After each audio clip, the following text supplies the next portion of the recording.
Welcome to another episode of Books and Bytes. Today we're diving into Gabriel García Márquez's masterpiece, 100 Years of Solitude. This sprawling saga follows the Buendía family across generations in the enigmatic town of Macondo. Our deep dive today will try to pull out the essential threads that weave together this, enduring and captivating story. It really is a novel that stays with you, and we want to sort of illuminate why it continues to captivate readers decades later by looking at its core foundational elements. Okay, let's begin right at the start with that unforgettable opening line. Many years later, as he faced the firing squad, Colonel Aureliano Buendía was to remember that distant afternoon when his father took him to discover ice. What strikes you most about that first glimpse? Well, what's fascinating, isn't it, is how that one sentence just packs in the novel's whole approach to time. It immediately collapses past, present, future. It suggests this cyclical thing for the family's experience, where memories and premonitions just blur the lines of normal time. It tells you straight away, time works differently in Macondo. And that trip to discover ice, it's tied directly to how Macondo even started, right? José Arcadio Buendía, the duel with Prudencio Aguilar, and then being haunted by his ghost.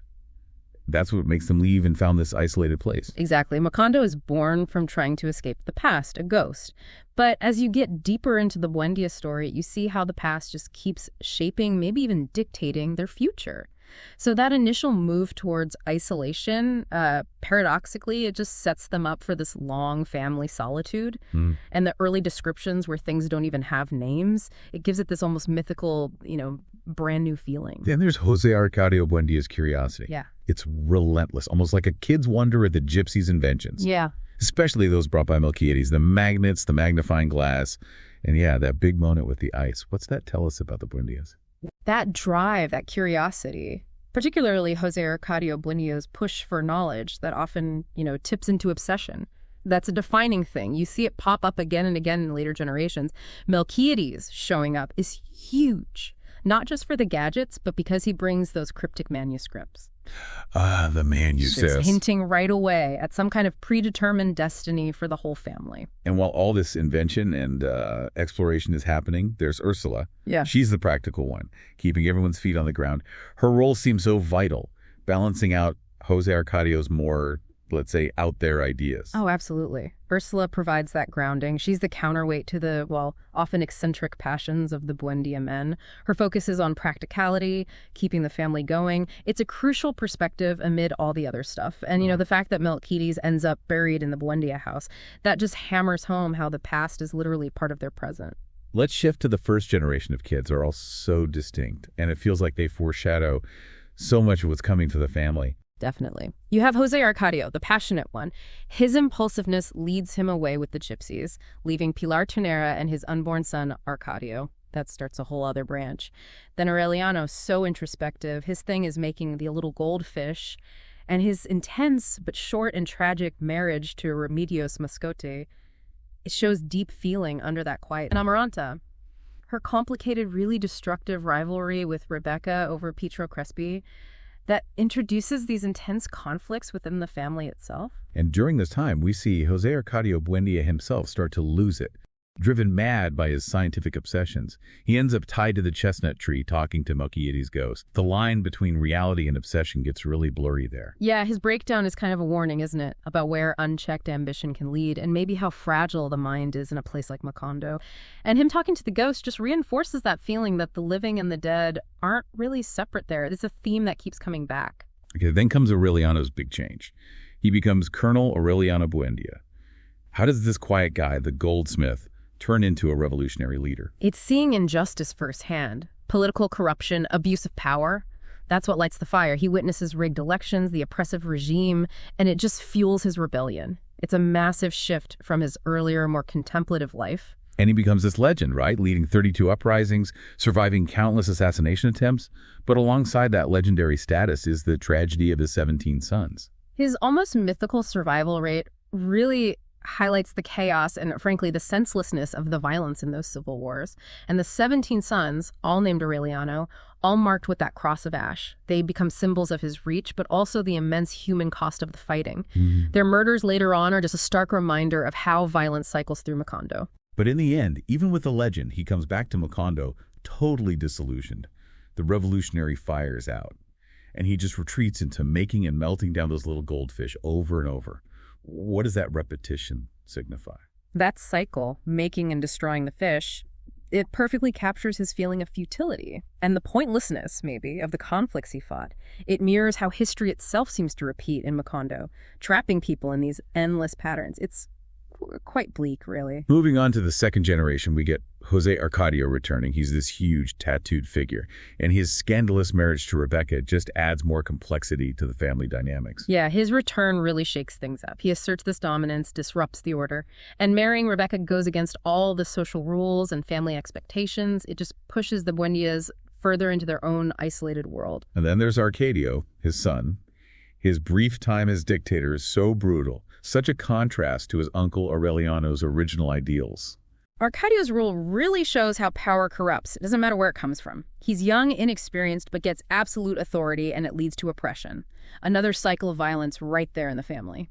Then you have the twins, Aureliano II and Jose Arcadio II. Such a fascinating pair, this duality. And that hint that maybe they even swapped identities at some point adds to the mystery. That ambiguity about who is who, it just underlines that theme of repetition again. Like, individual identity gets blurred in the family line. Aureliano II is more about sensual living, enjoying life, while Jose Arcadio II is more intellectual, drawn to knowledge.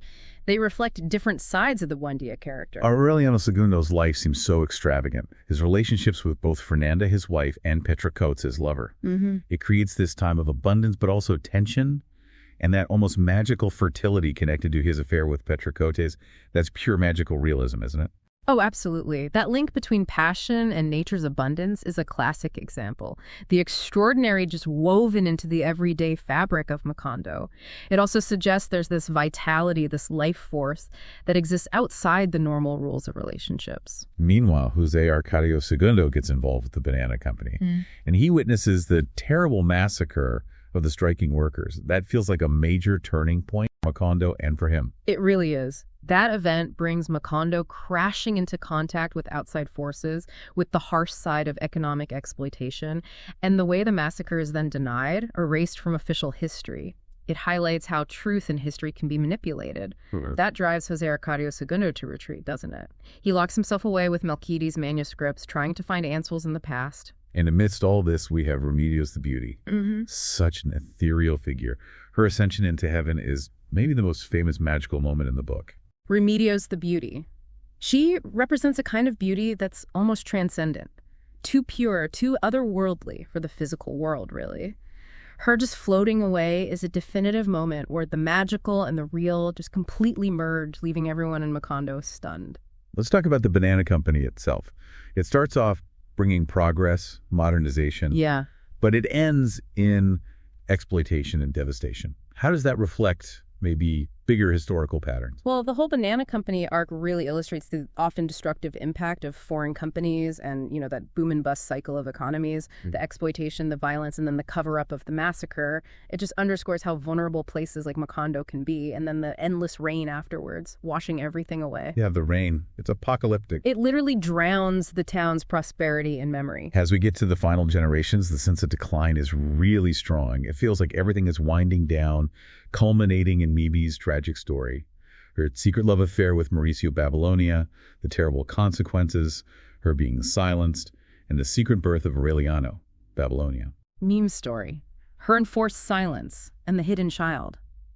It shows the crushing weight of family expectations, how secrets keep getting passed down.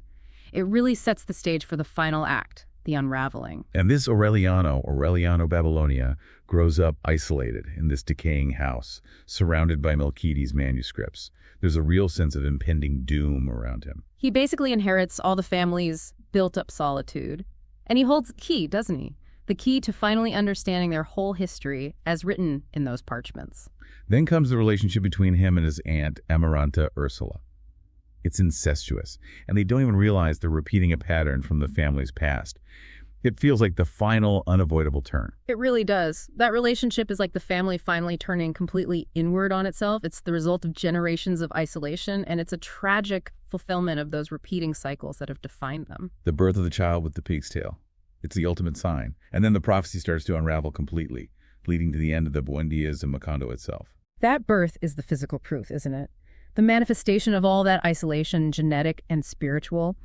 It's the conclusion that was prophesied all along, the end of their 100 years. And Aureliano finally deciphering the manuscripts just as it's all happening, realizing their entire history, rise and fall, was written down beforehand. And then the very end. The child is eaten by ants, and Macondo is literally wiped off the map by the wind. It's such a powerful final image. Complete erasure. Like they were exiled from history and memory, just as the manuscripts foretold. The cycle is well and truly finished. Looking back at the whole thing, 100 Years of Solitude, that cyclical nature of time, the repetition across generations, it feels absolutely fundamental. Oh, absolutely. The names repeating, the personality traits, even specific events popping up again. It really drives home the idea that the Buendias are sort of trapped in this repeating history, unable to really break free from their past. And solitude, obviously, from the title. It manifests in so many ways, often destructive ways, for the family members. Yeah, solitude isn't just something that happens to them. Sometimes it feels like a choice they make. It leads to this emotional distance, this failure to really connect. And ultimately, it contributes to their downfall. The way Garcia Marquez blends reality and fantasy, what we call magical realism, is just so key to the book's power, isn't it? And how it reflects something about Latin American identity. Definitely. Magical realism lets him explore a reality where myth and history are tangled up together. It offers a richer, more complex way of understanding human experience and maybe, cultural identity too. And that sense of history repeating, on a personal level, but also politically with the wars and the banana company, it suggests a pretty pessimistic view of progress, maybe. The novel does make you wonder, doesn't it? Whether people or societies really learn from mistakes, or are we just kind of doomed to repeat them in our own lives and in the bigger picture of history? It's a heavy thought. It really is. So if you found this deep dive into the essential elements of 100 Years of Solitude intriguing, be sure to grab a copy of the book from the link in the description. And don't forget to subscribe to Books and Bytes for more literary explorations. Yeah, and this whole exploration leads us thinking about that classic question, fate versus free will. How much of the Buendia's lives was already written in Melchiades' prophecies, and how much did their own choices, even the flawed ones, actually shape their destiny? It's something profound that kind of sticks with you long after you finish reading.